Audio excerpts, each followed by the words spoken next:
Every morning we wake up and step into the same routines, checking our phones, getting ready, heading to work, going through the motions of the day. But how often do we stop and ask ourselves if this is really the life we want to be living? Most people don't. They assume they have time, that one day they'll figure it out, that at some undefined moment in the future, they'll start chasing what truly matters. But that's a dangerous illusion. The truth is, every day you spend doing something that doesn't fulfill you is a day you'll never get back. Every moment wasted is a moment lost forever. There's a question that changes everything, a question that forces you to confront the reality of your life. If today were the last day of your life, would you be doing what you're about to do? It's simple, but it cuts through all the excuses, all the distractions, all the justifications. Because if the answer is no too many times in a row, then something is deeply wrong. Most people avoid asking themselves this because they're afraid of the answer. They're afraid to admit they're stuck, that they're settling, that they're choosing comfort over purpose. It's easier to stay busy, to keep moving, to avoid looking too closely at the things that don't feel right. But ignoring reality doesn't change it. There was a time when Steve Jobs himself had to face this question. After being fired from Apple, the company he built from the ground up, he could have let failure define him. He could have given up, played it safe, taken a quiet corporate job somewhere and faded into the background. But he asked himself the same question he would later share with the world. And the answer forced him to take a risk. Instead of retreating, he built NXT, he bought Pixar, he reinvented himself. That period of his life, the time when most people would have surrendered, became the foundation for everything that came after. It was because he faced that hard truth, because he refused to waste his time on something that didn't inspire him, that he eventually returned to Apple and led one of the greatest comebacks in business history. Most people are waiting for the right moment, for the fear to go away, for someone to give them permission to start. But the right moment never comes. The fear never fully disappears. No one is going to hand you a permission slip to chase your dreams. You have to decide. You have to wake up and recognize that every second you delay is a second lost forever. The ones who change the world, the ones who build something great, the ones who leave a mark, aren't necessarily the smartest or the most talented. They're just the ones who refuse to let another day slip by doing something that doesn't set their soul on fire. The hardest part isn't knowing what to do. Deep down, most people already know. The hardest part is having the courage to admit that what you're doing isn't enough. That the path you're on isn't the right one. That the job you're clinging to, the routine you're stuck in, the version of success you've accepted isn't really what you want. It takes honesty. It takes bravery. It takes the willingness to disrupt everything just to chase what matters. That's what separates the ones who live fully from the ones who merely exist. The question remains the same. If today were the last day of your life, would you be doing what you're about to do? If the answer is no too many times in a row, what are you waiting for? Most people live as if they have an unlimited amount of time. They say, I'll start next year, or I'll do it when I have more experience, more money, more confidence. But the brutal truth is, time doesn't wait for anyone. Every second that passes is a second you will never get back. The years slip away faster than you realize. And one day you wake up and wonder where they all went. The people who accomplish great things, who build something meaningful, who live without regret, they understand that time is the most valuable asset they have. And because they understand that, they don't waste it. Steve Jobs once said that remembering he would be dead soon was the most important tool he ever had for making big decisions. It stripped away fear, pride, and the illusion that there was anything to lose. That awareness pushed him to move faster, to create more, to take the risks most people are too afraid to take. Because when you fully understand that your time is limited, every decision becomes clearer. The things that don't matter start to fade away. The small worries, the opinions of others, the fear of failing, none of it seems important anymore. What remains is only what truly matters, the work you love, the people you care about, the impact you leave behind. Most people live reactively, as if they have forever. They put off their dreams, telling themselves they'll get to them someday. But someday is not a real day on the calendar. It's just an excuse to avoid the discomfort of starting now. The truth is, the people who change the world don't have more time than you. They don't get extra hours in the day. They just choose to use their time differently. They don't waste it on things that don't align with their vision. They don't get caught up in meaningless distractions. They don't wait for the perfect moment because they know it will never come. They act. They create. They move forward even when they're uncertain. If you truly understood how little time you have, how different would your life look? What would you stop doing immediately? What would you start doing today? The problem isn't that people don't have dreams. The problem is that they act as if they have all the time in the world to pursue them.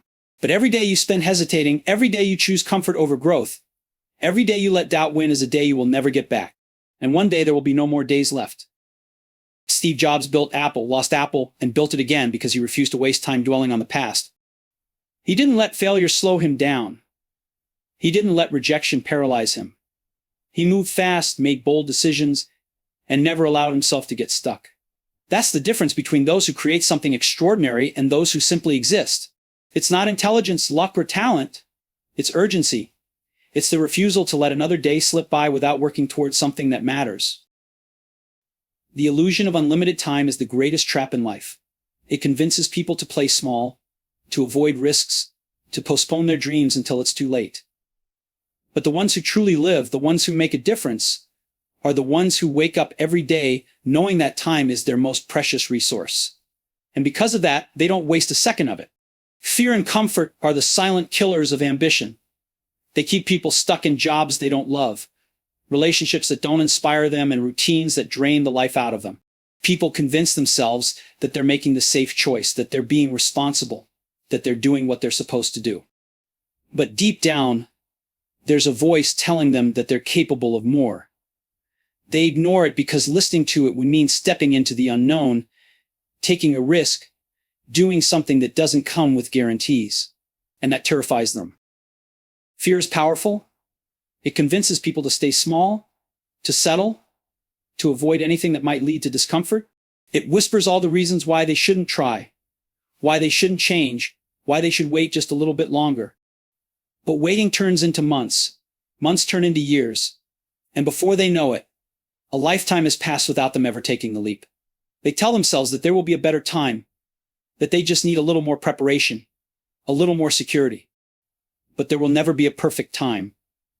There will always be uncertainty. The people who build something great aren't the ones who wait until they feel ready. They're the ones who move forward despite the fear. Comfort is just as dangerous.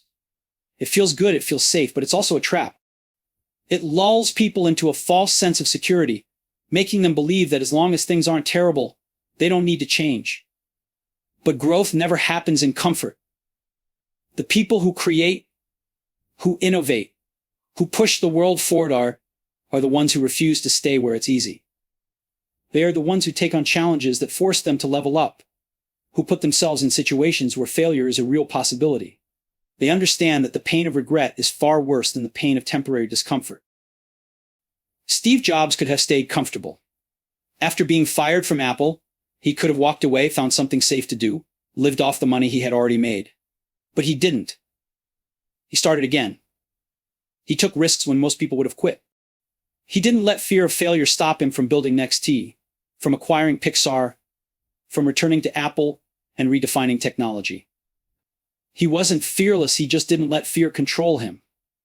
That's the difference between those who do something meaningful and those who watch from the sidelines. It's not that they aren't afraid.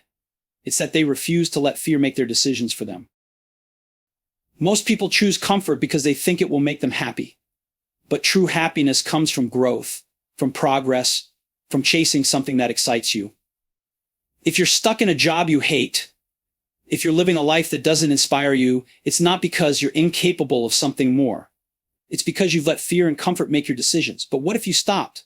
What if you did the thing that scares you? What if you chose uncertainty over regret? The people who live without regret aren't the ones who avoided failure. They're the ones who refuse to let another year slip by doing something that didn't set their soul on fire. Failure feels like the end, but in reality, it's often the beginning of something greater. The problem is that most people see failure as a signal to stop, as proof that they weren't good enough or that they made the wrong choice. They let it define them, convince them that their dreams were unrealistic, that they should settle for something safer. But the people who achieve extraordinary things don't see failure that way. They understand that every setback is an opportunity, every rejection a redirection, every loss a lesson in disguise. What separates those who succeed from those who don't isn't the absence of failure, it's the ability to keep moving forward in spite of it. When Steve Jobs was fired from Apple, it would have been easy to let it break him. He had built the company from nothing, poured years of his life into it, only to be pushed out by the very people he trusted. Most would have given up. Most would have let bitterness and disappointment consume them. But Jobs saw it differently. In his own words, getting fired from Apple was the best thing that ever happened to him. It freed him to think differently, to take risks, to build something new without the weight of expectations. Instead of retreating, he started NXT and acquired Pixar, 2 moves that would later define his greatest comeback.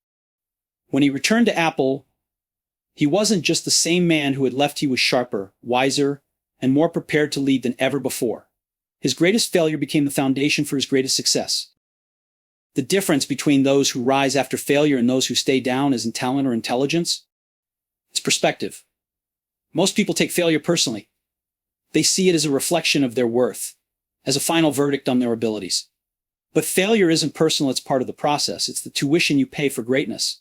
The best entrepreneurs, the best artists, the best leaders in the world have all failed more times than most people have even tried. They don't let it stop them because they understand that every failure brings them one step closer to success. The problem isn't failing. The problem is being so afraid of failing that you never try in the first place. People let the fear of embarrassment, rejection, and imperfection keep them stuck in a life that doesn't inspire them. They take the safe route, not because it's what they really want, but because it's what guarantees the least amount of failure. But playing it safe is the riskiest thing you can do. Because one day you'll look back and realize that by avoiding failure, you also avoided growth, purpose, and the chance to create something meaningful. Every time you fail, you have 2 choices: let it define you or let it refine you.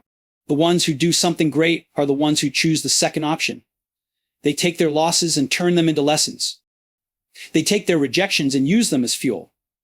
They don't let a single failure make them forget why they started in the first place. If Steve Jobs had let failure define him, there would be no iPhone, no iPad, no Apple as we know it today. The same is true for everyone who has ever built something extraordinary. Their greatest failures weren't endings, they were just the chapters before the comeback. The world is full of people with ideas, dreams, and ambitions, but very few ever act on them. They wait. They wait for the perfect moment, for the right opportunity, for a time when they feel more prepared. But waiting is the fastest way to let a dream die. There is no perfect moment. There is no guarantee that the right opportunity will ever come. The ones who make an impact, the ones who build something meaningful, are the ones who start before they feel ready. They take action while others hesitate. They step forward even when they are unsure of the outcome. Most people spend their lives making excuses for why they haven't started yet. They tell themselves they need more experience, more knowledge, more resources. They tell themselves they'll start when they have more time, when the risks are lower, when they feel more confident.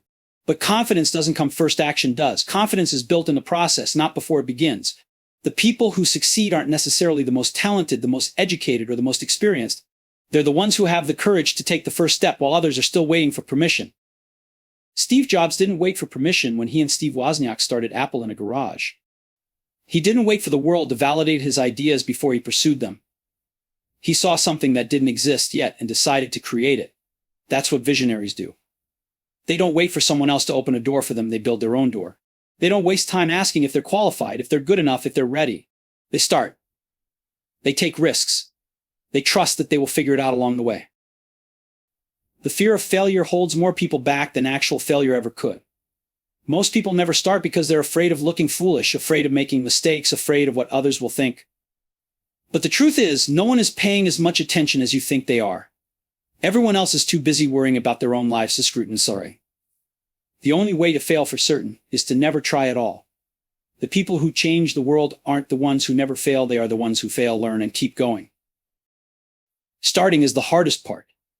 The mind will come up with 1,000 reasons why now isn't the right time. It will tell you that you need to plan more, prepare more, think more, but planning is not progress. Thinking is not action. No amount of preparation can replace actually doing the work. The ones who succeed don't wait until they have all the answers, they start and figure it out as they go. They understand that momentum is more powerful than hesitation. The longer you wait, the harder it becomes to begin. Every day you put off your dreams is a day you won't get back. The world is waiting for you to stop hesitating, to stop doubting yourself, to stop overthinking every detail. No one is going to give you permission. No one is going to tell you that you're ready. At some point, you have to decide that now is the time. Because if you don't start now, then when? One day, time will run out. That's the only certainty in life. No matter how much success you achieve, how much money you make, or how many years you think you have left, there will come a moment when you take your last breath. And when that moment arrives, none of the small worries, doubts, or fears that held you back will matter.